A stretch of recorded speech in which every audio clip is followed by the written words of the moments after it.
Welcome to my YouTube channel Advice of MI. মই আজি আহিছোঁ চিটি চেণ্টাৰত মোৰ ফ্ৰেণ্ডসকলৰ লগত ফুৰিব আহিলোঁ আৰু ভাবিলোঁ অলপ কিছু কথা আপোনালোকৰ আগত শ্বেয়াৰ কৰোঁ। মানুহক চিনি পোৱাৰ তিনিটা সময় আছে মেইনলি। ফাৰ্ষ্ট অফ অল এক নম্বৰটো হৈছে যেতিয়া আপুনি অতিমাত্ৰা বিপদত পৰিব, যেতিয়া মানুহৰ আচল ৰূপটো দেখা পাব। ছেকেণ্ডলি হ'ল যেতিয়া আপুনি বেমাৰগ্ৰস্ত বা অসুস্থ থাকিব, তেতিয়া মানুহৰ আচল ৰূপটো দেখা পাব। আৰু থাৰ্ডলি হ'ল যেতিয়া আপুনি অভাৱগ্ৰস্ত অৱস্থাত থাকিব বা আপোনাৰ ইকনমিক কণ্ডিশ্যন বা আপুনি অভাৱৰ মাজত থাকিব, তেতিয়াহে আচলতে মানুহবিলাকক আচল চৰিত্ৰটো প্ৰকাশ পায়। ধন্যবাদ।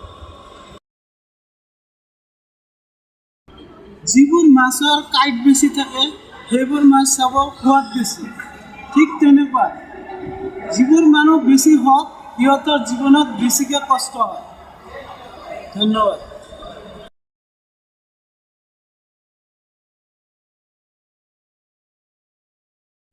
আৰু এনেকুৱা ধৰণৰ ভিডিঅ' পাই থাকিবলৈ হ'লে মোৰ channel advice of MI subscribe কৰিব, লাইক কৰিব আৰু কমেণ্ট কৰিব। ধন্যবাদ।